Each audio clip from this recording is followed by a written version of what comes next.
It's the most wonderful time of the year for getting in on all the hoops, football and hockey action at DraftKings Sportsbook. In the season of giving, we're being gifted college football and basketball, pro football and basketball, and pro hockey too, almost 24/7. So many games every day, so many opportunities to place your first bet. Try betting on something simple like picking a team to win. Go to the DraftKings Sportsbook app and place your bet. And here's a gift for all new customers. Bet $5 to get $150 in bonus bets if your bet wins. Download the DraftKings Sportsbook app and use code Jenkins. That's code Jenkins for new customers to get $150 in bonus bets if your bet wins when you bet just $5. Happy holidays from DraftKings. The crown is yours. We're live. Welcome to Jenkins and Jones on the Volume Podcast Network. You'll never know what we were just talking about. You'll never know, brother. Sunday, January 5th, and we got a lot of great stuff to talk about today. The NFL playoff slate is set. We've got some meat box mayhem. We've got more LiAngelo Ball music rundowns. We got Jimmy Butler. We got Drake and Bron. And we've got, of course, Dookie Butt of the Week, all that and more here on a very special January 6th Eve episode of Jenkins and Jones. Somebody said that online too, bro. As always, Jenkins and Jones, hosted by LaJethro Jenkins, a.k.a. John. What's that, Bubbles? Been the corner, whoa, whoa, that shit. Show me some more. You hear me? That shit. You get fucking me. Fuck you, Dragonfly Jones, a.k.a. Tyler. Hey, everybody. How's it going? I'm Gardy B, a.k.a. Mike. Motherfucking Mike. And we're produced, as always, by the lovely and talented Jackson Saffron. What's How many times do you listen to the Jello song, John? I've actually never listened to the song. I'm just singing it because of I don't know where to find it. Is it on? I don't think it's out yet, is it? That's a Meek Mill question. Is it out yet? Meek Mill asked that, and they lit his ass up. They're like, ask you what? know how the motherfucking internet works? I bet you can't tie your No, shoes. I typed. No, It's I actually out. typed in Jello. I actually typed in Jello, and I didn't see it. I think it's LiAngelo, but I'm sure. I'm sure the full thing is on YouTube. I'm sure it's been ripped on YouTube. If you really want to find that motherfucker. Where I've heard it is like a bunch of social clips and shit. Also, Mike G, the other Mike G, dropped the Chop the Screw version. That motherfucker crazy. So I've been hearing it like that. I don't think it's out. I honestly don't think it's out, bro. Because I did type in Jello. I typed in Jello tweaking, and I feel like I've seen artwork for that motherfucker. It officially dropped. I promise you it there's is. no art. Is it what's it called? It's called Tweaker. Tweaker? Yeah, it's yes. up under it's up under. That's so funny because I think they started this shit when they were in high school. Search Ball Brothers on Apple Music. Oh, see, like, yeah, they had their like I know family that shit. Ball Brothers Tweaker. That's the art. Yeah, right that shit there. crazy. I mean, I feel like I had artwork and everything too. You was right. Yeah. But I mean, it's everywhere. The shit is, you know what I'm saying? It's ubiquitous, nigga. Like you can't get away from the motherfucking song. It's on. I'm seeing it on IG. Motherfuckers using it for content. You see the NBA, everybody playing that motherfucker. Every social channel, I hear that motherfucker. So I ain't got to go find a motherfucker. But I will say this: I was wrong, man. I thought that shit was weak. I think the hook is catchy. For me to never listen to the whole song and be walking around just being a corner, whoa, like. Motherfuckers asking me a question. I'm responding with that. Good job. In the corner. Whoa.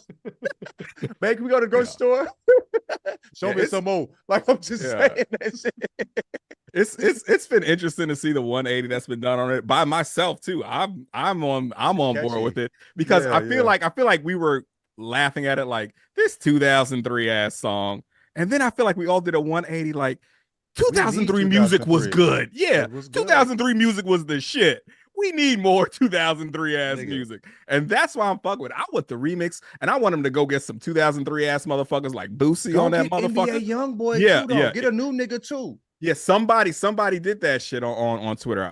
They put some young boy vocals on, and that shit meshed. Yeah, he got to get some Louisiana motherfuckers because it for sure got that Louisiana bounce. He got that whole vibe, and even the clip from Lonzo was playing in the Bulls locker room. You know what I'm saying? Like the next song, the next clip. That shit sounded had it like that. That's his whole style. That New Orleans little bouncy shit. That might be his whole shit. I just think that, good for him. what's special about it to me is it doesn't sound like someone in 2024 trying to sound like 2003. It sounds like he dug up a time capsule of some music that was actually recorded in 2003. Like it really sounds authentically 20 years old, which is actually, I think, a really hard thing to do, to make an 80s throwback that doesn't look like you're throwing it back to the 80s. It looks like it was made in the 80s. You know what I mean? Yeah. I feel like also like the way he rolled the beat, like the cadence was like, oh, okay, nigga, that's creative. No. Like, I'm like, oh shit, you know what I'm saying? I want to hear it in the car. I want to hear it in the car. I need to hear the whole song and hear it in the car. The reason that like LeVar Ball is often copied and never duplicated is like, he had talented ass kids, but LeVar has like some legitimate WWF showman in him. The way he delivered the word snacks when he was making fun of Jason Whitlock, that's like Peabody level comedy, bro. The only thing he's qualified to talk about is snacks. If you're going to say snacks like snacks, I'm always going to fuck with what you said, bro. I love a good snacks. You know what I'm saying? The SH, bro, that go crazy. But yeah, man, I don't know, man. I'm that clip and the clip from that Zoe played. Yo, I'm ready for the album. I'm interested. You got my attention. Bro. He's hit your 80 to 90% bar so far. He's 2 for 2. You'd call yourself a fan of LiAngelo Ball? Yeah, bro. And also with the 80 to 90%, it's the 80 to 90% of the thing of what I've heard of that person. That's why, like Snoop. You've heard you're 100%. Yeah. So you're like all the pro leagues. It's a minimum number of attempts.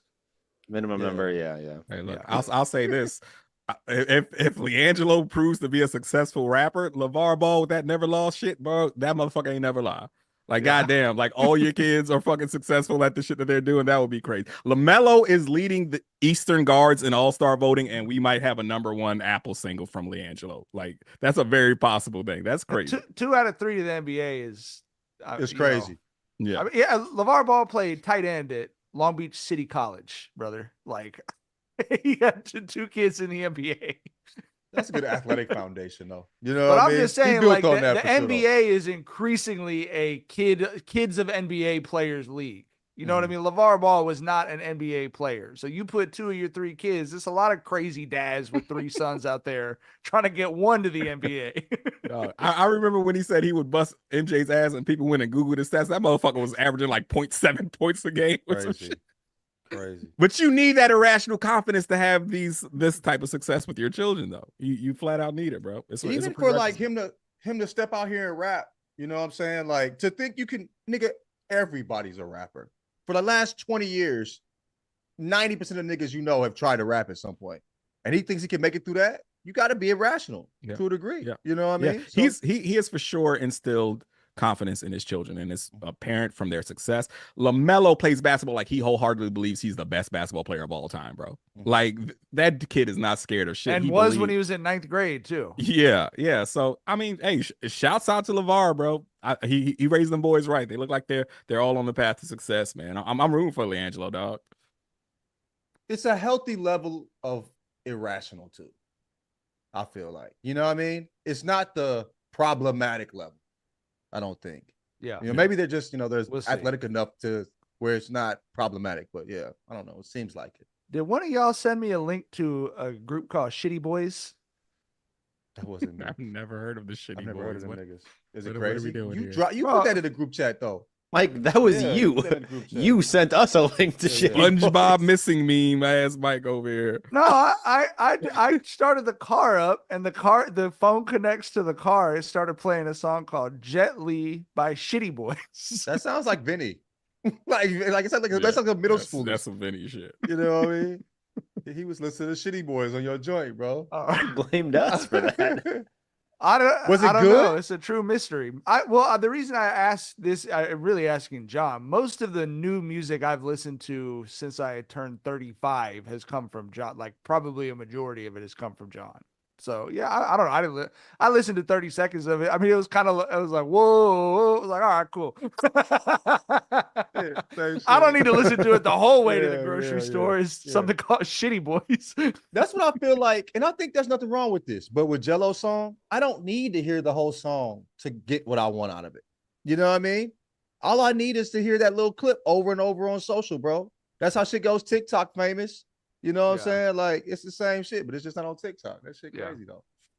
All right. We had, over the weekend, we had some meat box mayhem.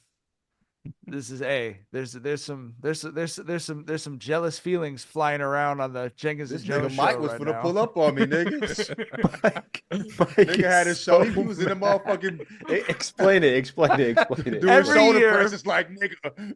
If you've been listening to the show, you know that Tyler is a certified. I was about to call him a meat master. A meat god. Meat master. Big meat guy. Hey, look. Hey, man. I mind being called a meat master. Tyler, meat master. It is what it is, nigga. Tyler is the meat. Truth is the truth. You don't know anyone better on a grill than Tyler. Okay, that's what. How about I put it like that? He's a grill god. The grill god. No. He's Grill a god. meat master. Meat master is way more fun. Meat master. Whatever the title is, he's got it. Anyway, you know this acclaimed griller and smoker of meats. And every year, Tyler, because he's an incredible friend and because he truly believes that cooking food for people is the highest form of an expression of love, he grills, spends a day grilling, and then sends boxes to his. I assume your other homies besides just us, but I don't care about them. You seen one of the Asian this year too? Yeah. I'm gonna send him one. Man, that's so beautiful. Yeah, we chopped it up at your shit when we came out for the 12 on Monday shoot. And he's like, I want a meat box. I said, I got you, dog. I'll never forget how Adrian looked out for me when I came to the Lou, bought me a little care package and shit. You know, I'll never forget when people are nice to me, dog. So Tyler sends out every year. He grills up some pork shoulder. Last year we got some jerk chicken and some drumsticks. You want to know what we got this year? Shut the fuck up. So anyway, so Tyler. You want to know what the new heat is? So Tyler went to ship everyone the boxes, and FedEx told him that they only fuck with John. Apparently. Yeah, Tyler, what? So, no, hold up. That's so crazy. I told John, I said, you better be at your house to sign for that shit, because I'm going to pull up to your house and porch pirate you. I'm just going to follow the FedEx man right up. I'm going to walk right behind him like I'm sneaking up on him like Scooby-Doo. I'm not even going to wait for him to get back in the truck. I'm going to follow him right up to your porch. I'm going to pick it up. I'm going to stare at him while I get back in my car. Drive that shit home. Oh, shit. Yeah, but bro, okay, so I go up.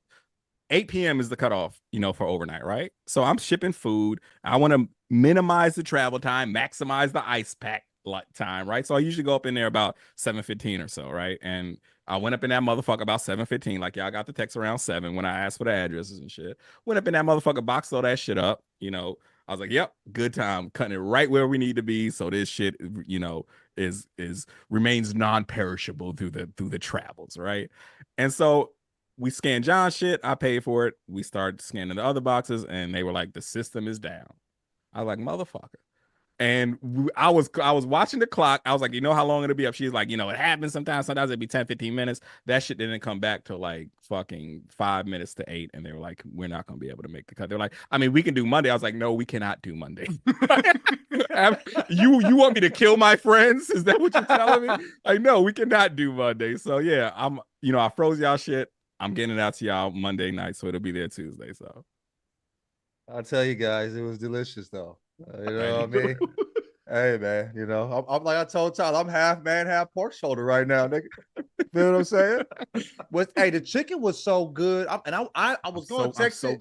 I'm so glad you said that. That's the main thing that I want to feedback on, because y'all remember when I told you I had the best grilled chicken in my life when me and Summer went to that little Mediterranean type, shit. Oh yeah. Yes, I have been chasing that dragon. Don't know. I can give you the feedback, but go ahead. Yeah, I've been chasing that dragon to try to. It was legitimate. Okay, so So the people who don't know, God damn, I forgot the name of that motherfucker, man. I need to promote these people and give them all their flowers. But this I'll nigga Mike really bad. mad. What would bro. you do if I put a gun out on the camera right here?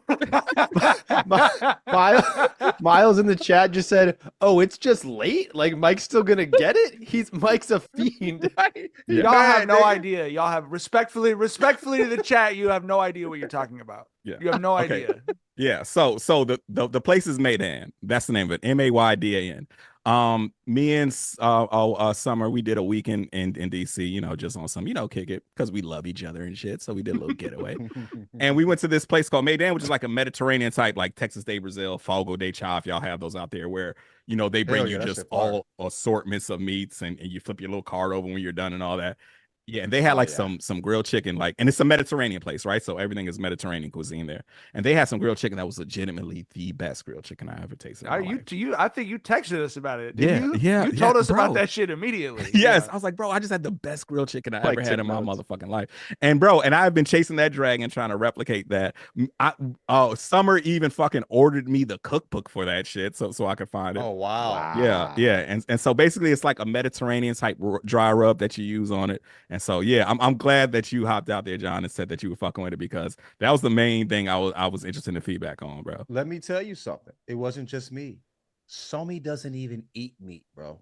She doesn't. I told y'all, like, I thought I had the meat bag, the shipment to myself. I haven't shared a piece of this because, you know, Rather doesn't eat meat, period. You feel me? Other than like fish, she's a pescatarian, you know, and Somi, like, she'll eat oxtails. Like, she bougie and shit.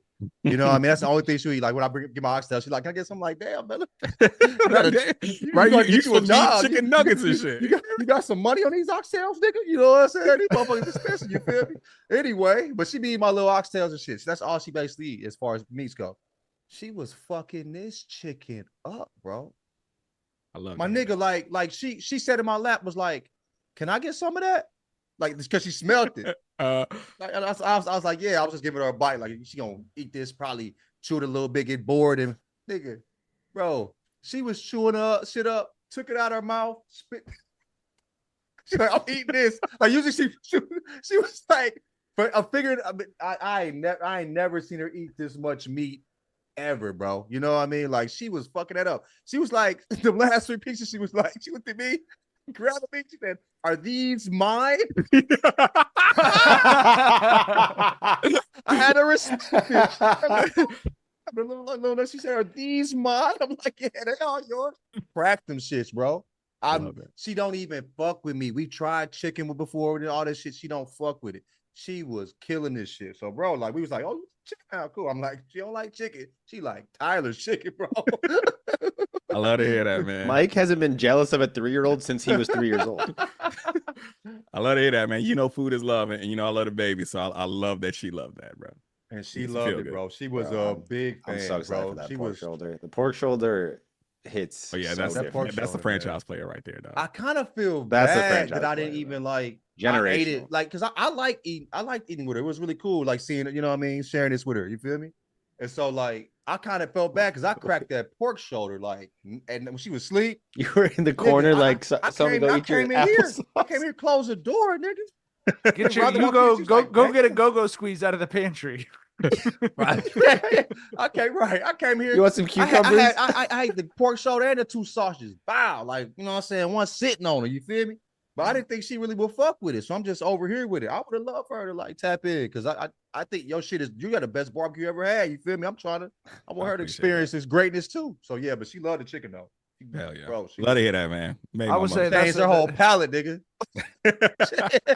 Changed her eating habits. That's the one good thing about it coming to my house on Tuesday now is it's just we'll see what's left for the family when they get home from school. You know what I mean? But I told y'all I go buy rolls specifically, like King's Hawaiian. I always get the Hawaiian sweet rolls, but they came out specifically with slider buns, like pre-cut. And that's what I'm about to fucking take down. I don't know how much pork shoulders in there, but that's I bought 2 bags of the slider buns.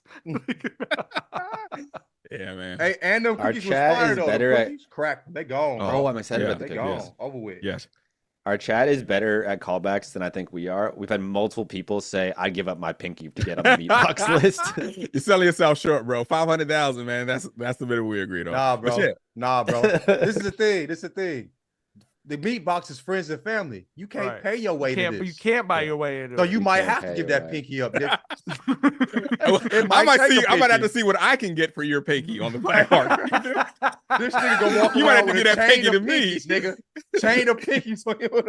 You might have to give me that pinky and let me shop that motherfucker on the dark web.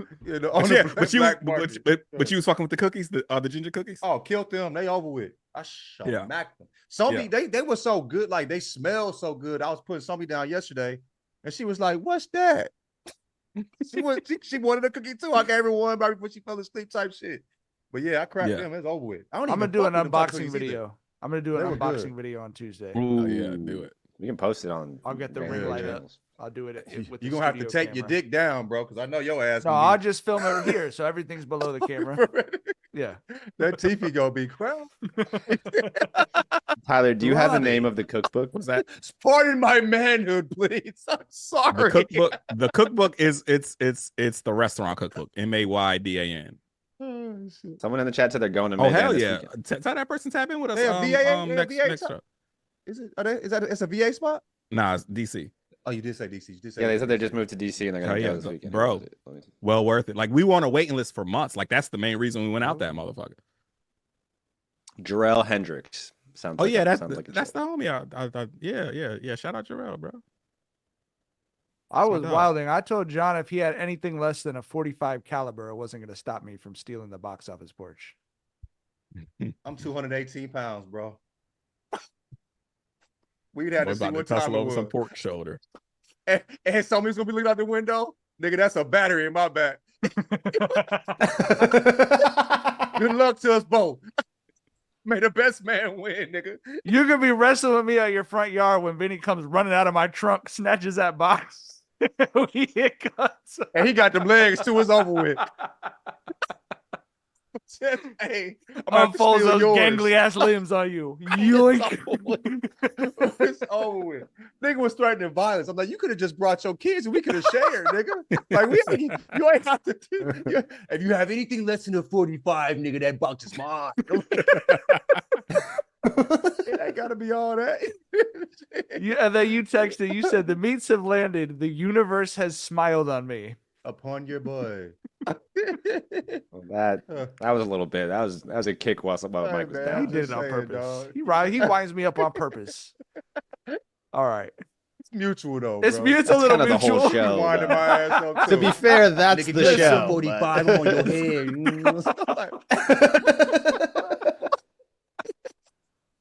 It might be mutual. All right.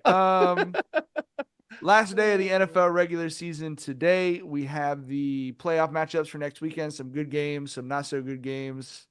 I love that the Texans have played the early Saturday game every year that they've ever made. That's so fucking funny to me. Every year of our lives. And it's always the game that lots of us really do not give a shit about. But they got the Chargers this year, right? Yeah, I actually am interested in the game, but they schedule it at a time when I will always be coaching baseball at noon on a Saturday, and God bless them. That's the game I'm most comfortable missing. So yeah, it's way different from those Texans Titans bullshit ass games we used to get. But hey, the Chargers are peaking at the right time, bro. They are playing lights out, for the last few games.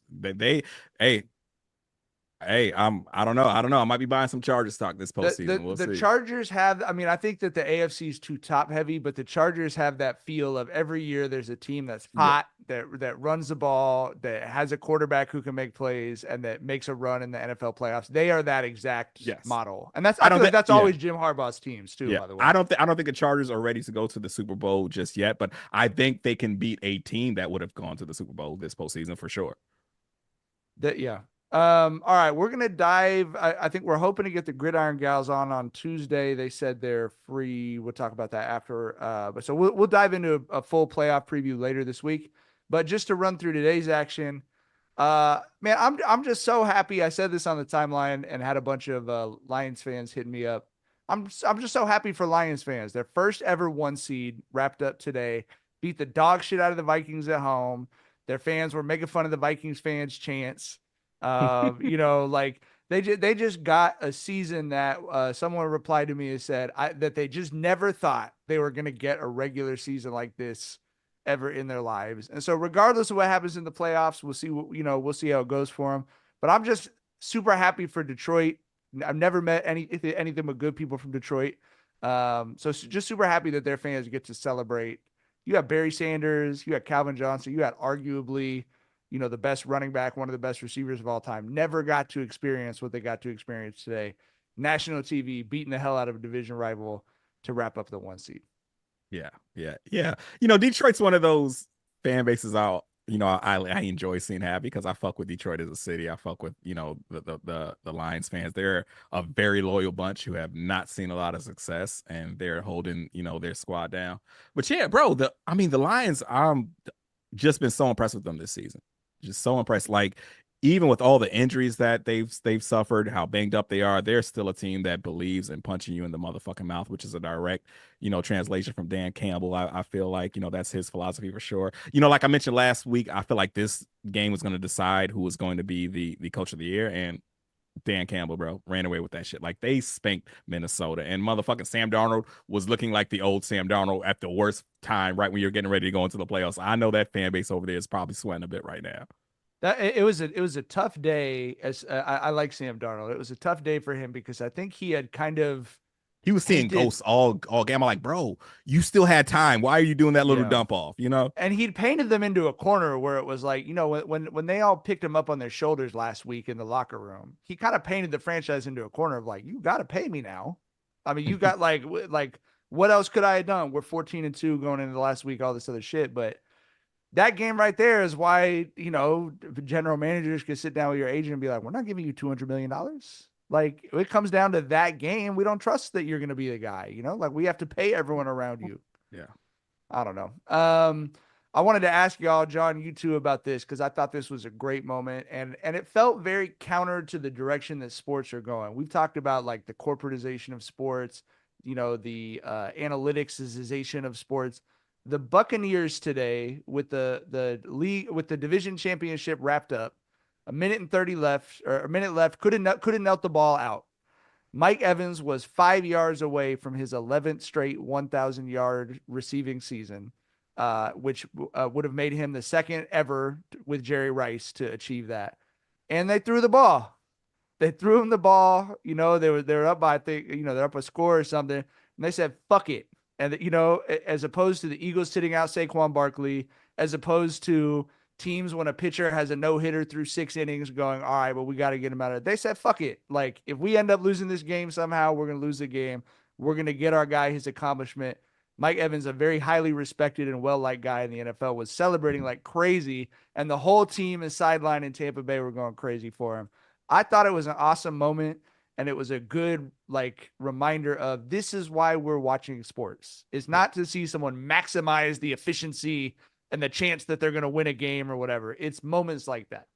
Yeah, it was a really touching moment it was a franchise doing right by a guy who's one of their all-time greats, right? Like, bro, Mike Evans is on that all-time great Buccaneers tier with Ward, Sapp, Warwick, Dunn, Allstott, Lynch. Like, he's on that tier as far as all-time great Buccaneers, and it felt really good to see them do right by him, bro. He's one of the most underrated wide receivers of all fucking time. He's so good. Sure. Hey, when it's you and Jerry Rice alone in a statistical category as a receiver, you're in very rare territory. Yes, I'm always a fan of prioritizing fun too. That's the fun option. Why not do that shit? Come on, bro. You know what I mean? So good for them. I mean, there's a lot of, and I do understand. I understand the flip side. I understand the Eagles saying, "Hey, we don't need to win this game. We're going to rest Saquon Barkley." But like, you have a chance to, Mike Sealski, who we've had on the pod as a Philadelphia sports columnist, he says, like, this is why people take their kids to games, bro, is so that you can see someone break an all-time record. Yeah. Bro, Saquon looked defeated when he was telling reporters he wasn't going to play this week. Like, he wanted that shit, doing homework. Man. Yeah, right. He's doing his math homework when he's explaining why. Like, that's how it feels. I agree with you, Tyler. That's how it felt to me. Like, oh, he's got to solve for X right now. Hey, is this the Mike Evans that played with Joe Johnny Football, whatever? Yeah, Johnny Football. Yes. Yeah. Yeah, he's underrated after years now. Yes, he's underrated after playing with Johnny Manziel, after winning a Super Bowl with Tom Brady. Like it's being, the wide receiver #1 during the Baker Mayfield resurgence. It's just wild how he just still flies under the radar. I will never understand it. We also got the news immediately after the game that the Patriots fired Gerard Mayo after 1 season. Tyler, you made the point, other commentators talking about it too, of like, this feels like a pattern with younger black coaches. And you said this was the first time you ever gave, that's VA right there. That's Newport News, bro. I was rooting all the way for him. You know what I'm saying? And for him to get the short end of the stick after just 1 year, where you knew this was going to be a rebuilding year. You knew that, y'all weren't going to make the playoffs. I'm not sure if he's getting penalized for winning that game and knocking them out of draft position, which would be still dumb as fuck. That's still not a good reason either. But bro, it's just like, I feel like the main goal here this season was let's try to unlock Drake May, and they did that. You know what I mean? So I don't understand why he got the boot there, but it's just like I said, I was halfway rooting for the Patriots because you have a black head coach, a guy from Virginia at that too. So I was always halfway rooting for the guy to have success. And bro, I'm never gonna do that again for the Patriots. That was icky. Hell no, I'm not coming back. I muted the fuck out of that as soon as I tweeted because I did not want to talk to Boston sports fans about this. No, you're not gonna convince me anything other than what I said. Yeah. Jackson, as a Patriots fan, you have thoughts on Gerard Mayo being fired? I think that it's a correct assessment by Tyler and Gronk and all these people to say, like, how can you judge a coach off of 1 year in a year that you knew the team was going to be bad? I think that's following very valid. the most I think he hasn't really coach in the history of the league, like, for sure. I think it's valid to say that, like, I think it's been an observation of a lot of Patriots fans. It's like, what does he bring exactly? Like, a lot of you want an edge, you want some sort of advantage from your coach, whether it's like scheme, like a McVay person, or culture, like a Dan Campbell or D'Amico Ryans type, right? And it doesn't seem like he's not a scheme guy, offensively at least. Obviously, he's not an offensive scheme guy. And the defense looked average at best. And the culture questions, or people are like, what is he bringing something there? Like, I think those questions are like sort of valid, but also I still wouldn't have fired him after 1 season. How can you judge the guy after 1 season like that? And Tyler was correct that the one reason I am optimistic about the team going forward, whether he's the head coach or not, because Drake May looks quite good. Yeah. Drake May looks ahead of schedule. He was like very much a developmental prospect, and he looks very ahead of schedule. So I do think it's weird to fire him, even if there are some like questions of like, what is he bringing? But also, what did you expect from him this year? I mean, a big part of me feels like they probably got an off the record agreement from Vrabel that he'll take the job. It has to be, that right? has to be the case here. But yeah, I still feel like Mayo got a raw deal, bro. And optically, that would also, I mean, I get it. Vrabel's had head coaching success. Like, there is, he's had head coaching success. But going from one former player head coach, a black former player head coach, firing him to hire a white former player head coach is like optically strange, I think. Like I said, they got me once. They won't get me again. But I think especially when, that's who Robert Kraft picked. Like, I mean, it was known that he was going to follow Bill Belichick before Bill Belichick was gone. You know what I mean? So like, I think that's the part of it that feels nasty to me, because like you said, what was, you could point to stuff that maybe they wish he did better or something, but Gronk made the point, John was just about to reference, like Gronk made the point, like Jimmy Johnson started 1-15. They're successful dudes in the league right now. Dan Campbell didn't come out and Dan Campbell had 3 wins, I think, his first season. So like, that's taking your lumps in the NFL. And some of these fans are crazy. There's Niners fans who want Kyle Shanahan fired. I cannot fucking wrap my head around that. You know what I mean? Like, but you judge a guy where, like you said, it's supposed to be a transitional year. So it's all good news. Either he shows, okay, he could win without much talent, or you end up with a decent draft pick. Like I don't know. I was really surprised by it, to be honest with you.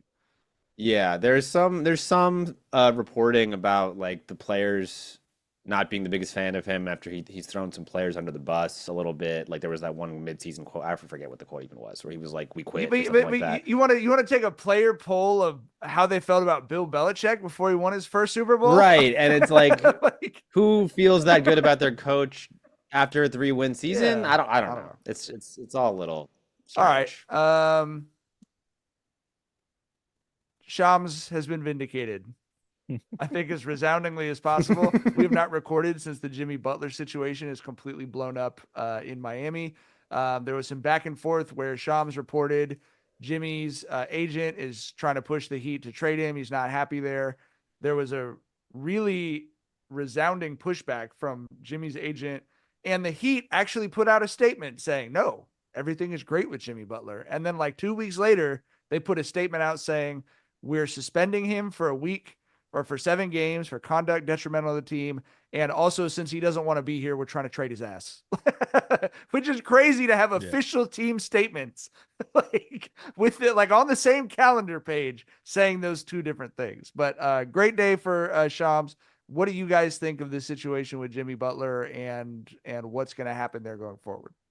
Yeah, it's, you know, like you mentioned, it's crazy how shit went so south so quickly, bro. But I'm really intrigued at this Jimmy Butler Heat front office standoff because it's got everything that I love, right? I think what we're seeing here is Jimmy, who has decided to sever ties with the Heat, because I'm assuming what the issue is that they don't want to pay him what he thinks he's worth, right?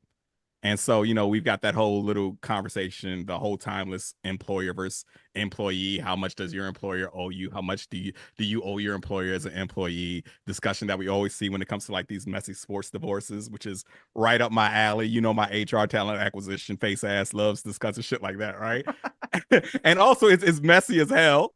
And y'all know I'm a messy bitch who loves drama, and I love messy sports divorces. We got Twitter rants from Jimmy's agent. We got Shams. Shams spun the block on that motherfucker on Christmas Day, dog. Doubling down on what he said. Like, I dare you to step away from your family and argue with me today, bro, on Christmas. I'm really out here. Meet me in Temecula, nigga. Yeah, right. Real big Temecula on the 10-year anniversary. At that, I feel like that might have been an homage, dog. Is it really? Yeah, it's 10 years. Yes, wow, we are old as fuck, bro. That's what that Mike Evans shit had me feeling like. He been playing 11 years. Like I remember when Johnny Football just got cracking. You feel me? Like it doesn't feel like it's been that long. But anyway, go ahead. Yeah, and so you know, Shams spun the block, and then we had that post game from Jimmy where he was like, I don't know if I have joy playing basketball here anymore, and I don't know if I'll ever get it back playing here. And got up and walked off. I was like, God damn. And then we saw Jimmy wilding out during the actual games. Where did y'all see that one-legged dirt fadeaway contested 3 he took? Did y'all see that shit, bro? Yeah, like he was mailing that shit, and Spo benched him in back-to-back fourth quarters. You know what I mean? And then we got Jimmy get suspended for 7 games for some behind-the-scenes shit that we don't have the details on yet. For being a dickhead. Yeah, this basically. Is for being a dickhead. Yeah. This shit is messy as hell, and like I said, that's my type of party right there. But I think what's most interesting to me about this Jimmy shit is I feel like we can have a really good discussion here on quote-unquote Heat culture. And I feel like something that's foundational about Heat culture is that's a franchise that's like the stars. You're not going to get preferential treatment here. We're going to get on your ass the same way we get on that guy who's ninth in the rotation, right? And I don't know how successful a business model like that can be in a sport like professional basketball, where your franchise guy is just so important. So much of your success lies in that guy, right? And I think that, like, you know, it leads me to wonder how effective a culture like that is, because we're seeing it play out in real time here, where we're having a staring contest where Jimmy says, you know, he's fine with getting traded wherever. He doesn't care because he's exploring free agency in the summer regardless. He's turning down a $52 million option just to see what's out there. Like, and I think that Miami doesn't believe him. And I think also Miami's like, if that's how you want to go, cool. We're fine with you getting off the books and clearing up cap here. We'll kill him in free agency. And my whole shit is, bro, the Heat are not major players in free agency. Like, if you look at the stars that they've landed, the only big stars that they've ever really gotten are Bron, Bosh, and Jimmy. And I feel like I don't know how much credit we can give Bron and Bosh, because that felt more like a Bron master plan than a Heat recruitment job. You feel me? That was Wade. You know what I mean? Like, they came there for him, not for the Heat. You feel me? And it's like, and also the Heat, bro, they don't do those thank you for your service deals, right? Like that's the reason Wade left. He thought they were underselling them. Pat Riley chose to pay Hassan fucking Whiteside over the greatest player in that franchise's history, dog. Which in hindsight was probably the right move. Wade was cooked, and Hassan Whiteside was probably the most underpaid player in the league at that moment, right? I get that, but he's someone who does not do that, like I said, thank you for your service deals. He's someone who he's 80 years old, dog. He's not in the business of sinking them with these big contracts and being in rebuilding mode. He wants to win now, and he knows that you can't pay over the hill players if you want to win now, right? And I get that, but I just think that it's really interesting to have this discussion now on how effective is Heat culture in the NBA in regards to how they treat their franchise guys, because there were like Paul Pierce tweeted out, bro, I talk to players. A lot of players do not want to go to Miami because of the way that star players do not get preferential treatment. And I think that's something legitimate to discuss here, bro. And I think this shit is only going to get messier. And like I said, as a messy bitch who loves drama, I'm all the way locked in. So I'm very much enjoying this shit right now. Jimmy's in a rough spot though. He doesn't get what he thinks he deserves, but like the way he's going about doing it, like he's kind of old, and I don't know if he's gonna get a max or what money he thinks he deserves.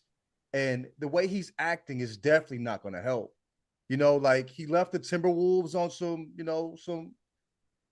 wild shit. Now he's leaving the Heat on some wild shit. Who wants to sign up for this? I know Jimmy has. I mean, what he did with the Heat was amazing. I will never take that away from him. I don't know if anybody could have done more. He was playing out of his mind 2 playoffs to get them to 2 championships that they had no business being in. You know what I mean? So, but it's just like, gee, like you're not that guy anymore. You feel me? And you acting in this way, like you like Mike said, being a dickhead. Well, he said asshole, dickhead, whatever, one of them. You know what I'm saying? Like that's not going to get you what you want dickhead. Either. He said what? I said dickhead. Yeah, dickhead. You know what I'm saying? That's not going to get you what you want. Let the record reflect. Yeah. Like, are you Could the official stenographer enough? please read the statement back? I called him a dickhead. Are you valuable enough at this point to be worth the dickhead shit? You know what I mean? I don't know. So yeah, I just don't. I don't think Jimmy's going to get what he wants going about it this way. Yeah. But it's interesting to watch. Like you said, Tyler. We might have said the same thing about Kyrie. We might have said the same thing about other guys who did get what they want by going about it this way, though. Yeah. But I think Kyrie, that. Okay, go ahead. I was going to say, I think that Jimmy is probably the only person in the world who believes he is still a max player, which is what makes Jimmy Jimmy, right? Yeah. And I've also always been on the side of things with Jimmy Butler, where I am not going to evaluate that dude until the postseason is over, because there's been so many postseasons where he has just impressed the fuck out of me. I was like, I have undersold this dude, right? I don't know if he has that in his tank anymore, but either way. But I completely understand Jimmy wanting out if his whole thing is, bro, if y'all aren't going to sweeten the deal for all the blood, sweat, and tears that I've given this franchise, and y'all are going to give me a market value deal, I'm out. If it's just business, if it's not, appreciation for what I've given y'all, I'm gone, and I'll get that market value deal somewhere else on a contender. I get that. I respect that completely. I do. And I think, like, bro, if you like can go out to the market and get more than what somebody's giving you to, do that too. I'm just saying, I don't know how Jimmy, how he's going about it, if that's going to benefit him. I don't think he's wrong for wanting out. I don't even think he's wrong for doing what he's doing, because I don't care enough. You know what I mean? I'm not like, this nigga wrong. Do what you want. This affects you. It doesn't affect me. You know what I'm saying? So, but I just feel like, I don't know. I don't think you're going to get what you want going about it that way.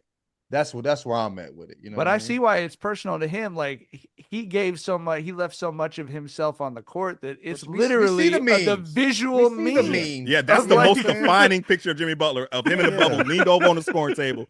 Of the game where he outdued LeBron, bro. Yeah, like I got nothing left. Like that's what he gave to the Heat. So I understand him feeling that way. Tyler, you make a great point about that Heat culture shit. And I'll tell you this, bro. This generation of kids is coming up. They like their back rub, bro. They do not like that. The like program's bigger than you. Yeah. And don't move him like that. there's pluses and minuses to it. I might think we've like, I'm pro NIL, I'm pro kids getting paid. I might think we've gone too far in the direction of like, hey, especially like in high school, like actually maybe sometimes the adults should be in charge. You know what I mean? But like, there's no doubt that type of thing. Let me put it like this. There's a lot of all-time great college and high school programs who are finding out that type of culture does not work with this generation of athletes. And they're finding it out the hard way. You can find it out the hard way, or you can find it out the easy way with some NIL money, you know? But like, as an example, did y'all hear about this kid? And I wish a kid nothing but the best. I'm using this as an example, not trying to talk shit on him. Y'all hear about this kid, the quarterback who signed with Oregon and then dipped out after a week? He signed with Oregon. 25 kid, right? Enrolled early, which is what all the colleges pressure the kids to do. You don't get to be a kid and finish your senior year of high school anymore. You enroll. You don't get prom or graduation. It's you a go job up in now. January. It's a job. That much money. It's a job. Hate it. Hate that shit. Yeah. But kid goes up there.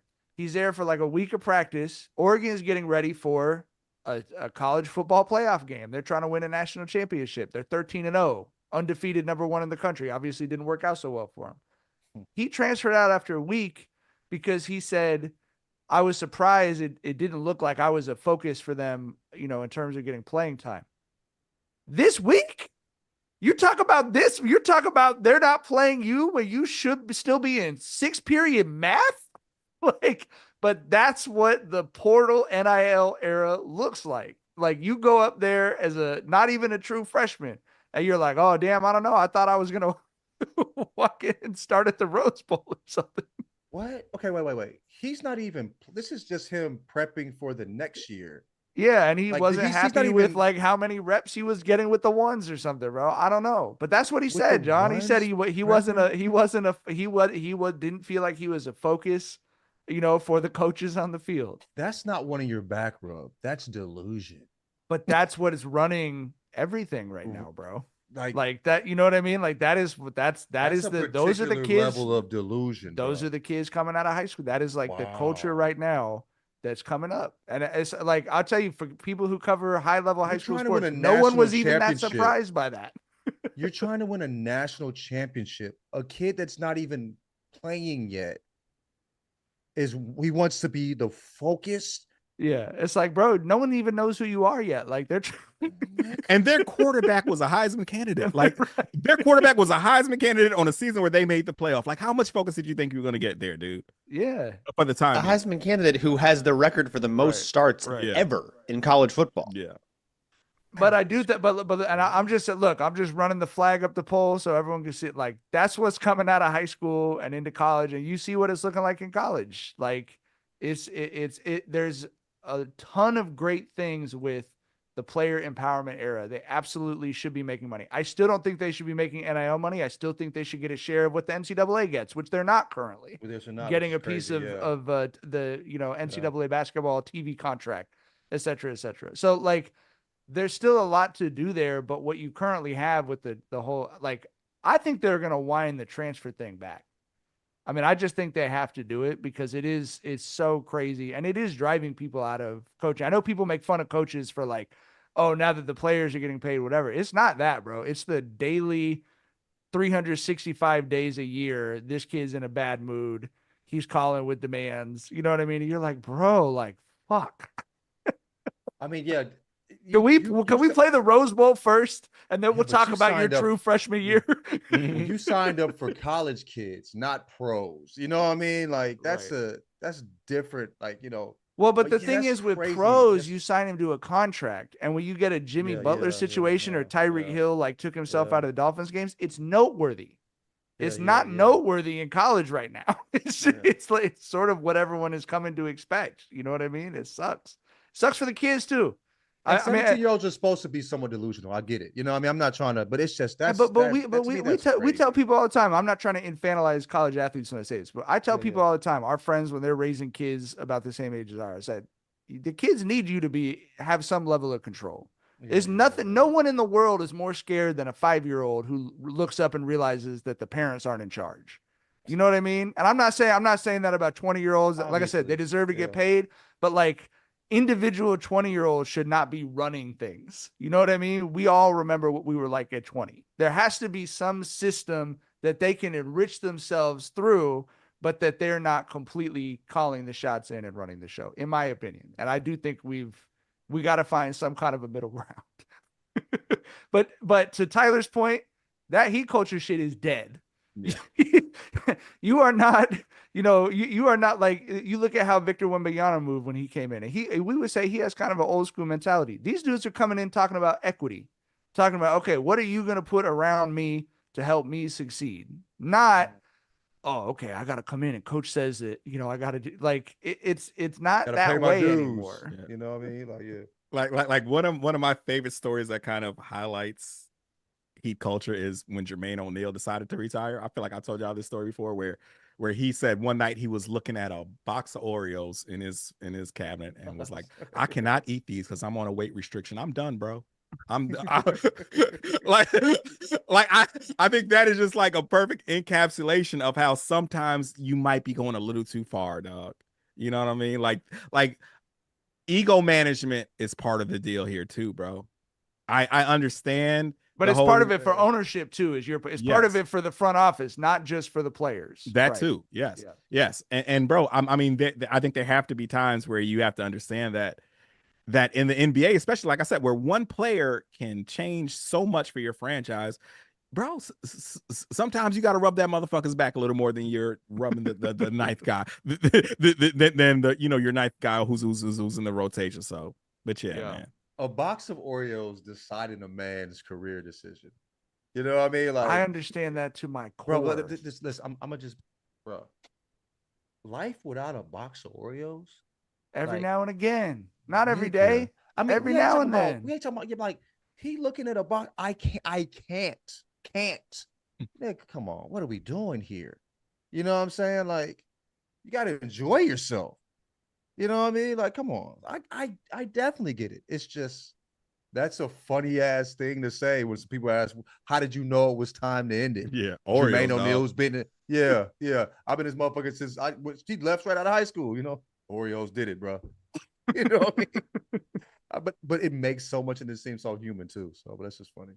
Tyler mentioned that he can be a bit of a messy fellow. We got to talk about the Drake Bron situation. Also have not recorded since then. Gentlemen, I feel like this is a story almost custom made for this podcast. What is your reaction to? It's just, I didn't have a strong reaction to it at all because bro, it just felt like Bron was so bored. I mean, Bron. It felt like Drake was so bored rapping that shit to me, dog. Like, I feel like we've always seen the whole Drake. You agree it was a shot at Bron? I definitely think. I mean, it's called Fighting Irish freestyle. Like, Bron played for the fucking St. Vincent St. Mary Irish. Like, I think it's right there. But bro, like, I'm not gonna feel passionate about something you don't even feel passionate about, motherfucker. You were sounding like Daria rapping that shit. Like, you know what I'm saying? And we've like, seen I Drake. Guess I'll rap. Yeah. And Daria raps is crazy. That's exactly, bro. There was no, I was like, goddamn, took the spark out of this motherfucker's life. Like, bro, you sound defeated right now. But when the whole thing is, we've seen Drake get in this bag before, right? Like, I can't trust anybody, but I'm still that guy. And it was just like, I just didn't hear the spark that we've heard from Drake before when he gets in that bag. And it was just, it's just something that didn't move me. And I completely understand why he feels that way, right? Like, I get that you thought y'all were homies and you turn on to the pop out and you see your homies at the pop out. Crip walking. Crip walk, having a grand old time. You feel me? I get why you feel the way you feel. But like I said, the music just didn't move me, dog. And he was rapping his ass off. I'm not taking anything from him. I never, for all the criticisms I have against Drake, never said he couldn't rap. That motherfucker can go. He can rap his ass off. But it just didn't move me, dog. I feel like Drake. Somebody need to tell this nigga, you need to go away for like 2 years. Disappear. Like, that's, and also you said music. That wasn't even music. He was like it wasn't mix and master, none of that shit. This nigga's just, somebody set up a camera and he's just rapping. It was just such a weird setup. Like, I get why we group. You think he needs to do the Bruce Wayne? He just needs to like every 6 months he's just on a tabloid cover with like 18 models on a yacht or something, and then just disappear for another 6 months. He wants to be the man, and it's over. It's over. Mm-hmm. But I think also what's going on is the contract situation.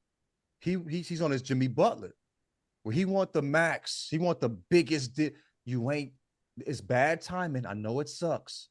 But he cuts your nuts off right before you sign the deal, bro. And it is what it is. Now, what you do have, you need to protect. And this nigga just needs to sit still, come back and be missed. You know what I mean? But like, step back a little bit, but he just can't give up being the man, G. And it's like you said, Tyler, he didn't even seem super inspired by what he was saying. That shit sounded like it was so dry and you know what I'm saying, and emotionless. I'm like, it's just I don't even think it's funny anymore. I was talking to Adrian, I'm like, yo, why don't he just go sit down and shut the fuck up for a little bit? Like, we was just like, Nick, sometimes you gotta know when it's time to just, hey, I need to go sit down, shut the fuck up, take the L, come back. I'm not gonna be the guy, but I can still make music, still do my thing. I'm still Drake. You know what I mean? Nigga, bro, he just really fighting for this top spot. Bro, Drake, somebody need to get in his ear. It's over, fuck, nigga. Okay.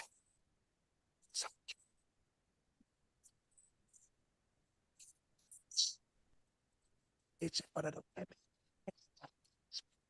Hey, put a mic up close. I need to hear this. John's the only person in the world that's ever blown a microphone out while whispering. Yo, ass down, fuck nigga. It's crazy, bro. Somebody need to whisper in his ear and tell him what he need. Like, nigga, it's wild to me. It's wild. I don't. Are we gonna get a response from Bron? What do you think the chances are? Bro, I think Bron probably less than zero. Less than zero. But I know Bron. I bet you Bron has a notebook full of raps, bro. He looks like one of them motherfuckers. And I know Savannah probably told him, bro, you are 40. I know you are 40. That's probably why Drake leaked that shit. He saw Bron rapping his ass off to that Kendrick, I deserve it. I was like, no, sir, I will not stand for this. But to what you're saying, John, I think people always talk about, Drake lost the battle. Well, what exactly did he lose? He lost exactly what you mentioned. What he lost in this battle, which is compounded with the loss that he took from Pusha T, is, bro, you are not that nigga you think you are. You're not. And your fans know it won't affect your streams. It probably won't affect your bottom line. You are still going to be probably the top rapper in the game in regards to numbers and streams and all that. But you are not that dude who you think you are in your raps. And we know that has to hurt you. And I feel like we saw that hurt in that fucking freestyle. I feel like it is affecting the bottom line to a degree. Because the type of contract he wants to sign, it's just not about streams. I'm that nigga. You ain't that nigga though, bro. You just got bullied in front of the world, and the nigga, you got his homies is fucking dancing on your homies is dancing on your grave. You know what I'm saying? Like, it's bad, and I just feel like he just can't accept what's happened. And I mean, like, dude, you've been good for so long and been a nigga for so long, but like, that particular that pattern of freestyle, he's always killed though, like that type of freestyle, right? Yeah. But it just sounded dry. And I think part of it is because not just his emotion, but I think what happened to him, like, we see him differently. You know what I'm saying? Like, bro, he needs to sit down and he won't. And I think he's just compounding the situation. Everything he's dropped has been a dud. Yeah. You did everything. Like, bro, I saw so many Drake fans talking about, oh, y'all said Drake is done, but everyone's talking about this freestyle. Bro, that motherfucker dropped 15 songs last summer. Nobody gave a fuck. The only time he moves the needle is when he's talking about the beef. That's it. The only time we talked about, the only time Drake said Twitter on fire was when he filed those lawsuits and when he dropped this freestyle talking about the beef and taking shots at Bron. Like, bro, like, yeah, so like I said, he dropped those 15 songs and nobody gave a fuck. But dog, it's just it's interesting to see how he's gonna pivot from here, because like I said, that armor, it's a permanent chink in that shit, because we are all looking at him. If you're a rap fan, you're like, bro, all that shit you're talking about being the boy and how no one wants it. No, motherfuckers want it. You are a lick. People see you in seafood, dog. You know, food, so nigga. Yeah. A meal, nigga. You ain't that nigga you say you is. R.I.P. Rich Homie Quan, dog. I'm man. I feel bad for Drake at this point, and I want him to go sit down, come back, still have something. But like you keep fighting this shit, bro. It's just like even his fans were like, yo, he needs to. I saw people that were Drake fans saying because they're tired. They're tired too. They're tired of having to go on the internet and argue about why it makes sense for him to diss LeBron James, who he has tattooed on his body. I mean, I get the feelings. People say he's in baby mama beef with Bron, bro. Yeah. Shout out to homie Les Humble Teach. That tweet fucking killed me. He said Drake dissed the dude he got tatted on him. He looking like a baby mama right now. Oh man. Kill me, dog. But John, you say you have some sympathy for him because, and I think people brought this up on one of the other times we talked about this. You had some sympathy for him for looking at Bron, how heavily Bron went in for Kendrick when it's like, you're calling me bro, you had me on your TV show, all this other stuff. And then seeing how kind of fickle LeBron's allegiance was or whatever. You had some sympathy for Drake on that. I'm like, and y'all broke it down. These niggas is corporations. Ain't no real friendships, I guess. You know what I mean? But regardless of what their rules are, my rules are the same, nigga. If I call you bro, you bro. You know what I mean? Like I got homies that had problems with a nigga and they forgave him and it still fuck that nigga to me, bitch. Right. You know what I'm saying? I still ain't fucking with you, nigga. Don't come over here with me, nigga. I don't give a fuck if he forgave you. I remember that shit. I don't forget and I don't forgive, motherfucker. Sometimes I don't give a fuck what the Bible said, nigga. I'm me, bitch. I don't fuck with none of that weird shit you do. You know what I'm saying? So like, dog, like I'm that type of nigga, bro. I don't fuck with none of that weird shit. So like the fact that he kind of like that he called him bro and now he's at that's whole shit. Any way you cut it, it's funny. I laughed. I'm gonna keep laughing at the shit. I don't know them niggas. I don't give a fuck. That ain't my nigga. You know what I'm saying? But it's still whole shit. So I see why he will be hurt and fucked up over it. You know what I'm saying? He should be. But dog, you ain't gonna get what you want by doing what you're doing. You know what I'm saying? This ain't the game. I think when you said that was my response was like, Drake thought Bron was his brother. He did not realize that Bron is a Fortune 500 company. Like, exactly. Whose brand is aligned with whatever musician is producing. Everybody that knows Bron talks about Bron is a nigga. Well, come on, you know what I'm saying? but he $1 billion nigga. That's different, I guess. You know what I mean? Well, I also think like that's part of why Bron is aligning with Kendrick is look at the brands coming at it. Like think of it from a branding perspective. For who Bron is did he seem like someone who would be a fan of Kendrick during the beef or someone who would be a fan of Drake during the beef? Yeah, like you said, Drake repositioned himself. Bron didn't do that. Like Drake had a brand that it was easy for Bron to identify with. And now Kendrick, like you just said with who Bron is, that's who Kendrick is. Like it's easy for him to connect with Kendrick. But who Bron is a dude that's going to rap whatever this year's version of Man at the Garden is at his birthday party and make everyone watch him do that. That's Kendrick right now, bro. Yeah. It was Drake for a long time, but it's Kendrick now. For sure. But Drake was actually his friend. Kendrick don't give a fuck about that nigga. Kendrick only give a fuck about his niggas. You know what I mean? You know, like, so like, how you reposition yourself in what way? Like, I think it would have been very easy for him not to go. I mean, he doesn't need to be at the pop out. Drake, I'm just saying to your point, Bron's more like Kendrick than like Drake. Bron only cares about his group. And maybe Drake thought he was in that group, but clearly he was not. I don't think Bron is the biggest athlete in LA. He absolutely would have been at a concert thrown by the biggest rapper in LA. That's a dude who loves the spotlight above all else, bro. Yeah, I just think he had to for a friend. For me, I don't think there's nothing. It's no situation where I think that's justifiable. Period. For a friend. You know what I'm saying? Like, I think Drake misjudged the relation is what I'm saying. I completely understand. I don't disagree with you saying it's crazy. If I called a nigga bro, if I called a nigga brother on my own show, like I'm gonna feel like a bitch. Hey, Bron did look at him like Bron did give him a look when Drake was like, I didn't want to disappoint you. You know, that's why I called what I told you. I said you could never let me down. He's talking to that boy like he's talking to like he was his daddy. Bro, I'm saying he said that on his own show, nigga. And then 4 years later, this nigga in the motherfucker see walking on this nigga grave. Come on. That's the type of nigga you is. I can't condone it. And I'm not tripping. But that's wild. That's wild, though. That's crazy that Drake leaned on him after the ass whooping Pusha T gave him, and Bron told him, you know, you could never let me down. And then he was out that bitch like, hey, they not like us. They not like. And he let me down. He let him down. It's undeniable, bro. It's a song I'm still not tired of to this day, and I've heard it a billion times. I mean, how much can we fault Bron for that? He had a chance to see that shit live.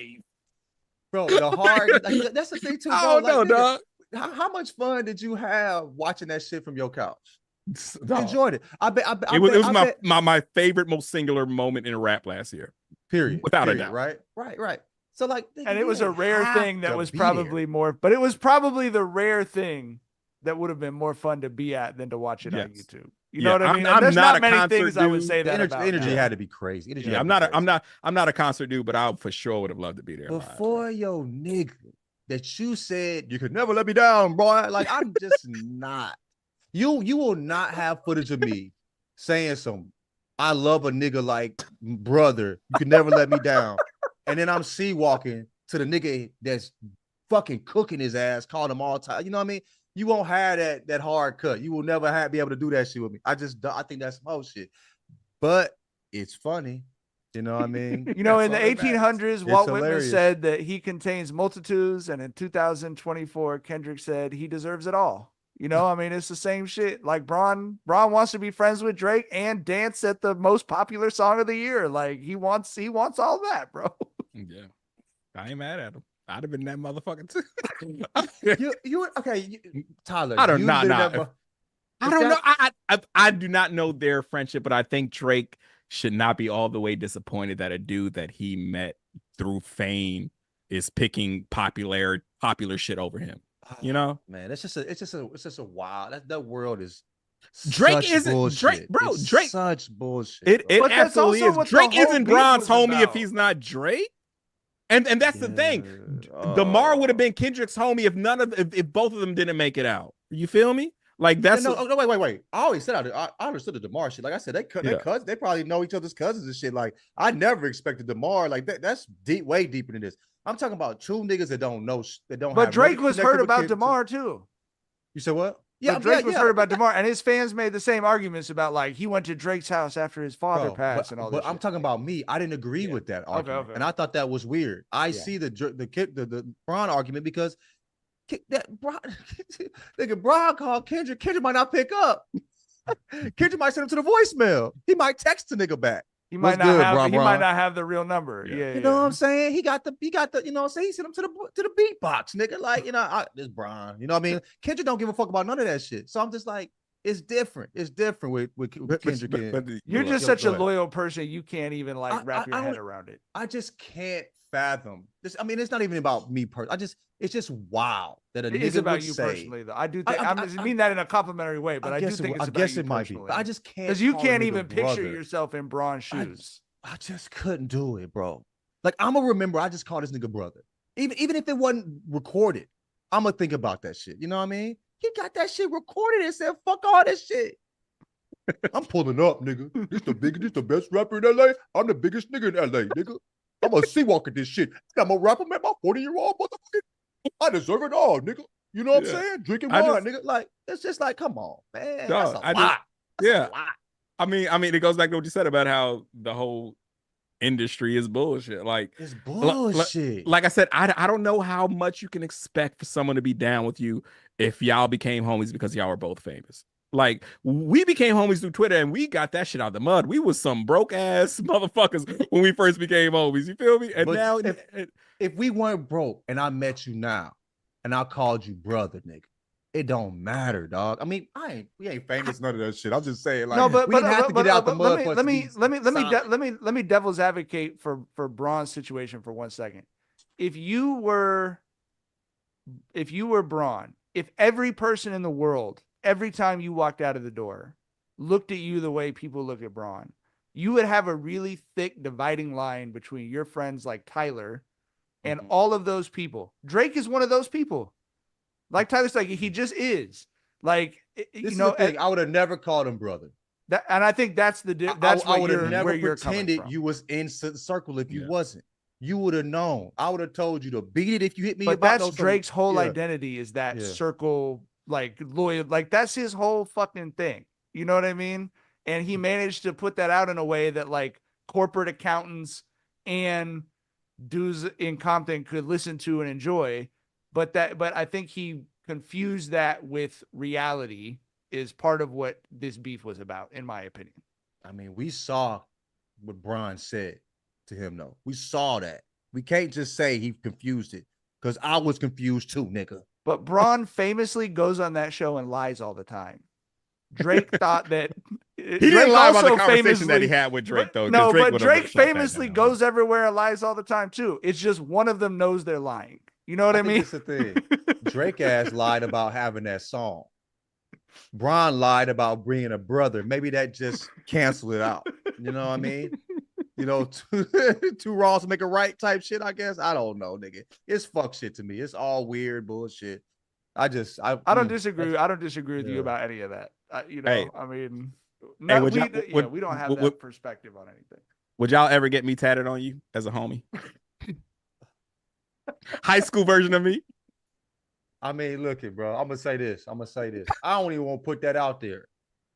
But I feel what you're gonna say. If you were to memorialize, yes, I will absolutely. memorialize my nigga for sure. For sure. I'm not gonna walk up to you, kiss you in your face, and have you tatted on my chest. I got a limit, nigga. I'll kiss you in your face. John's the huggingest, kissing his friend I have, bro. Kissing this nigga. I love my niggas, bro, and I ain't putting nobody face on my body. I'm looking at and talking to. That's wild. I'm not looking at you. We ain't gonna be at the beach. I got my shirt off. We talking to you, looking at you. And I look. I'm not gonna. I look over at your bicep and see me. I'm not gonna. No, I'm talking about. I'm not gonna have a beer and fucking sweat dripping over your face on my chest while you're looking at it, nigga. That's never going to happen, my nigga. That is, but like, on my nigga, for sure, I memorialize my loved ones. But ain't no way we just rapping. Yeah. We at if you said high school, we at the club, it's fight music. I take my shirt off and you look at you. You don't give a damn. I don't give a fuck, nigga. Like, look. I love y'all boys to death. I would literally hop in front of a bullet for y'all. Mean that shit, but I ain't telling y'all on my body, dog. I can't do it. No. I don't got my kids. I don't have any. I'm not putting names on my body, bro. I got a brain for that. I got names all over here, but I don't have my kids' names tattooed on my body, bro. Your fucking brain, yeah. I think the question Tyler asked is the craziest question ever. Would you get me tatted on you as a homie? Like, how did that conversation go? Did he tell Bron he was gonna do that, or did he just show up? Hey, Bron, nigga, he surprised that nigga. You know he didn't. He surprised. You know that was. You know Savannah was looking at that nigga like. I don't even have this motherfucking tatted on me. Your man, you feel me? Yeah. This your man? Like, bro, that's a lot. And it's very weird. But that's a nigga who would buy apps. He ain't even got his real midsection. He got it tatted on. He got that nigga tatted on a fake body part. Yeah, I mean, if you got etched in abs. He got him tatted on the Tempur-Pedic, bro. Yeah, he can remove that nigga at any time, bro. Which ab do I want to use today? He's got a charm bracelet for a fucking stomach, bro. Oh, shit. You mean? Would you get me tatted on you as a homie? That's a homie, bro. I'm just asking. That's wild, bro. That's I would, yeah. This nigga surprised that nigga. Maybe he should have did that shit to him, bro. You know what I mean? Maybe Bron should have did that. Maybe Bron been waiting. And it's kind of weird for how all right. Yeah, that's weird. I'll say this. All those pics we seen of Savannah side eye and Drake when Bron and Drake were together. The wives know, bro. That wife radar. Wives always know. Yeah. They know about the women, but they also know about the men. Mm-hmm. They might know more about the men. Yeah, man. That's a hell of a point there, brother. Trying to imagine having John and his mom over at the house and asking his mom what she thinks of the likeness. My mom.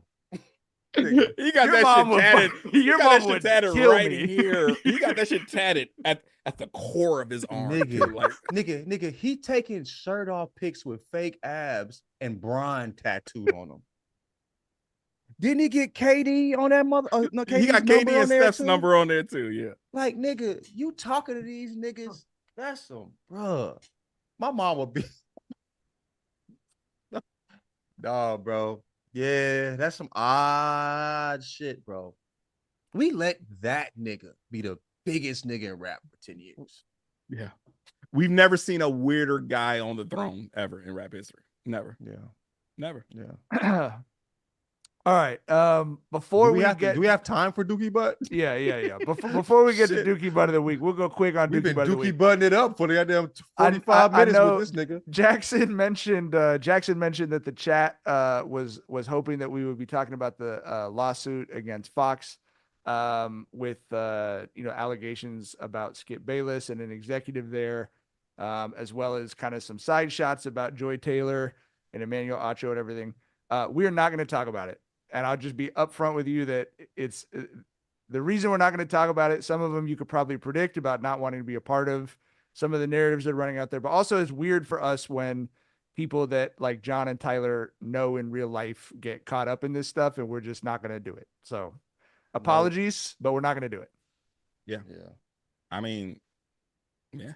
Yep. And the thing is, the people who we know in real life are not accused of anything nefarious. So it's like, it's not even like we're choosing to sweep some shit under the rug. It's just like, why are we going to participate in this? So. Yeah. Yep. All right. Dookie Butt of the week. I'm going to go first. We were at Disneyland today. Y'all know how cops for a while were wearing those Punisher shirts where it looked like the Punisher head was like kind of bleeding or whatever. Yeah. I didn't know cops were doing that. That's weird. It's like a and Punisher loved nothing more than killing police. Yeah, like, he's like the opposite of. He hates I used to fuck with the Punisher. And then there was like the Punisher head that was bleeding, but it was an American flag. Oh, but it I've was like seen kind of shit. like you've seen that shit everywhere, right? Or you get a blue line Yes. version of it too. We saw at Disneyland today a guy with that shirt, but instead of the American flag, it was Mickey Mouse's head. But like in the Punisher head style, like bleeding down with the red, white, and blue. And I was just looking at it like, how tall what was is he? this statement? Like, what? How tall was he? He was vertically challenged. Of course. Yeah. I figured. Yeah, I'm like that. That. It's all adding up. But I was just like, I was a philosophy minor in college. I'll engage with you on the merits. Where's this shirt coming from? And who is it for? Like, is Mickey Mouse a part of the thin blue line? Like, I'm a Disney adult, but I got hands, nigga. Like, is that what's going on? Like, I did like don't come at me when I got a turkey leg in my fight hand. me. You know what I'm saying? The only But thing I Mickey's can think hard. of is just like there's no one in the world is easier to take money from than straight men, bro. Like straight white men particularly. Like it's just like just put bro on. It's like the dude wipes thing. You know what I mean? Just as long as it's not for pussies. I'll wear a Mickey Mouse shirt as long as it's not for I'll pussies. wipe my ass if it says dudes on it. You know have you seen that Roy Wood clip that he posted from his upcoming special about that? No. I'll drop it to y'all in the chat with that. All go right. peep that, listeners. Go to Roy Wood's Twitter, and he has. We gotta get Roy back on, man. We gotta get Roy on. Hell yeah, that's the home. Sure. But yeah, bro. I mean, basically, a dude wearing that shirt, he is asserting that Mickey Mouse is cool with police brutality against black people, because that's all that shirt means, bro. And he is saying Mickey Mouse is down with that. Like, what type of world do you live in, dog? He might. I don't know. This is a wild world. Hey there. Y'all think Mickey racist? I don't think Mickey racist. I mean, when was Mickey born? Is Mickey Steamboat white Willie? or black? Steamboat Willie. I'll say this. If he's a child of brother, Walt, I would say if this. he's Brother. a child of Mickey white or Walt, he's white, right? his dad's white. I would Mickey say was this. racist, dog. I don't think the current incarnation of Mickey is racist, but like I've seen the Disney cartoons from the 40s, bro. Oh, I yeah, mean, like, yeah. OG Mickey? Oh yeah, he was gone. Yeah. it's like Captain America. I don't think current Captain America is racist, but like 1940s. The reason he Captain was America, created was bro. racism. You know what I mean? Like, Yeah, early Mickey, Yeah. not good. Ha. You know who is a piece of shit though? That motherfucker Goofy. really? You What, got he's to a bad dad? you've got things to what? say about Goofy. I got things to I'm, say. hit- No, I'm interested. Yeah. He's a dog and he wears clothes. He lives in a house and he looks at his fellow dog Pluto. He's cool with this motherfucker being naked, Oh, living yeah. outside. That's I can't fuck that's with that, self-hatred. dog. Yeah, that's You know what I'm self-hatred, saying? dog. That's self-hatred, dog. Yeah. That's you're supposed to uplift that your fellow Yeah. dog, You and you got that supposed to tell motherfucker that nigga, butt look, naked in the Goofy's a goofy. streets. nigga, you ain't gotta have your booty out for the people. You ain't gotta shoot it up, nigga. Come inside. You know what I mean? You know what I'm saying? I gotta sweat it for you. You feel You me? feel me? You want to eat at the table, nigga? This motherfucker eating up under his, you throwing him scraps. What type of nigga is you? Not a real Hey nigga, man, I'll tell you Goofy on that much. fuck shit. I fuck with. Yeah. Not a Goofy real movie one. was fire though. Yeah. Goofy movie is but that's some whole shit, man. Uplift your fellow Undeniable. dog, bro. Come on, man. My friends at high school were certain that Goofy was black. I thought Goofy was black, too. Because Oh of yeah, the For the movie. Goofy movie, it was for movie, sure yeah, appealing yeah. to black youth. They had Tevin Campbell singing as Powerline. Like they were for sure going after black kids. That song was crazy too. Hard, was yeah. fire. That shit was hard, bro.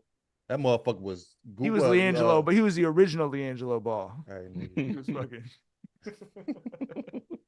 that shit Tyler, was who's your tough. Dookie Butt of the week? It was gonna be the Patriots. And I know that was Jackson shit too, but yeah, that's why I was right. It's mine, yeah. We can share it. It's fun. Share the Dookie butt. We can I don't share know the why Duke. that.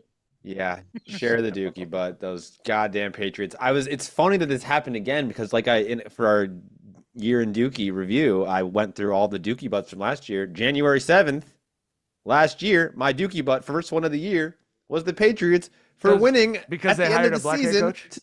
Don't do that. Don't do No, that. because they won too Got a many lot in games common and with didn't get Mickey. the Hey, quarterback. brother. I didn't get the black quarterback that I wanted Huh? them to draft, Mike. But yeah, once again, deja vu all Patriots over. at what 4 now? I mean, they don't Yeah. need a quarterback, and I know they could have had Travis Hunter, or they could have probably just traded down. Is and Travis gotten Hunter someone, going top 3? It's not going to be see, quarterbacks. See, I think even if they did draft a quarterback to try to trade down, I think a lot of teams would have called their bluff because they know Drake May is the goods and that the Pats are bluffing. If The they top took 3 is QB. going to be Shador, Cam Ward, and Travis Hunter in some order. Okay. I don't really tap in with that shit till like the week before the Like draft. almost assuredly that's going to be. As long as the 49ers draft an offensive lineman, bro. So that's both of your guys' Dookie Butt of the week? John, who's your Dookie Butt of the week? Jackson, because they're meatless. Me? Yeah, y'all don't get no meat this week. Eh? Oh, fuck you, bro. Enjoy Dookie butt, nigga. I enjoy the meat master. You hear me? We I'm eat like good looking over around for here, shit to throw nigga. at you, and you're 30 miles away from me right now. This is disgusting. Oh yeah, man. This is- Tuesday, my friends. I Everyone. appreciate you, Tyler. I'm not even. I'm fine. I'm just happy fucking with with Tuesday. y'all, man. But y'all, yeah, Mike's up yeah. in arms. All right, man. Fine. You got That's great. No. But listen. At least you got something to look forward to. I'm already full. I'm done. I've already eaten it. It's gone. I'm already full. Okay, fuck you. Okay, fuck you. It wasn't I'm already fuck you. full of meat. I'm I already don't full. have any more, no more space to put meat in me. Okay. Okay, I gotta all go. right. I Okay. can't record on Tuesday. I I'm gotta half go to meat, half amazing. Okay. Y'all guys. Have me. Relax. I'm not gonna be able to make Tuesday's show. I gotta go to a tattoo removal shop. No. I don't want my homie tatted on me no more. But this is the thing too, bro. What picture do you decide? Like what age? Like what is it the version of anyway? I'm just No You gotta photo go high credit. school version. No bro, photo if credit you either. keep it But the with high school tradition. version is weird. And then the Imagine if y'all showed up to my house and I had both of you high school pictures of both of you tatted on Bro. my arm. Ain't no way I wouldn't be able to not clown you to your face for doing that, bro. period. There's no way. There's I don't even absolutely know no that way. nigga to me in high school. I don't look nothing like. I mean, you know what I'm saying? Like, who is this nigga? This don't even look like me no more, nigga. Nobody gonna look at that thing as me. That nigga had no facial hair. Fuck you mean? John, are Come you on. how excited are you for what the next month of your life is gonna be like with the new Falcon Captain America movie coming out? Bro, man. I don't even trip off this shit no more. I don't even trip off this shit I no was more. like, what are you I don't even talking trip off this shit no more. Congratulations. We'll find out. Bro. We'll find out. Yeah, we'll find out. Well, I guess niggas they can try to get. Maybe they will get on my nerves. I don't know. But nah, I mean, it's all. Yeah, we'll see. But I nigga, congratulations. I got a few of them. Yeah. You know what I mean? Yep. Yeah. Jackson, let us know who the chat is picking as the Dookie Butt of the week. We also need the chat's Dookie Butt of the week. Yes, the chat is picking me and Mike for not having a meat box as the Dookie. That is so funny. It needs to be FedEx. We need to lay the blame FedEx properly, bro. John did not want to make it FedEx. John could have made it FedEx, and John chose to not make it FedEx. Okay. Oh man. The chat. That's the why chat's my Dookie Butt of the tattoo week is early. Tyler Jackson and Colin Cowherd. Just the three man. of them. I don't want to see me on you anyway, or any of my friends. So you bless me again. I feel so damn awkward. This nigga tapped me on that. I'm giving you a hug like, what the I don't know that I've ever heard a funnier sentence than "Would you get me tatted on you?" As a The fact that he said it and left it open, like he didn't give us an idea of how he felt about it. You know what I mean? He wanted to know how we truly felt. I just want to see if I was tripping, dog. Because ain't no way, ain't no motherfucking way. No way. And then, do we have a chat Dookie Butt of the week? The chat's Dookie Butt. They were thinking about potentially changing it, but their answer was Skip Bayless, and I think they were like changing it. We didn't want to talk about the story, but I think we can all comfortably say it's fuck Skip Bayless. Yeah, I mean the shit we read about Skip Bayless, that shit is true. It's for sure fucking, but yeah, it's been. I was going to say it's not a higher percentage fuck Skip Bayless, fuck and now Skip especially Bayless. it's fuck Skip Bayless. So it's no issue for that being the chat's Dookie Butt of the week. No issue at all. Do y'all see? I'll just throw one horrible comment on Twitter I saw. Did y'all see someone said 1.5 million? He could have hit Sarah J up for $3,000 and changed his entire perspective on life. Nigga, he could have hit me for 1.2. All right, that's all the time we got. Okay. Tuesday for our NFL playoff preview. Hopefully, the Gridiron Gals. We'll see y'all then. Bye. Bye.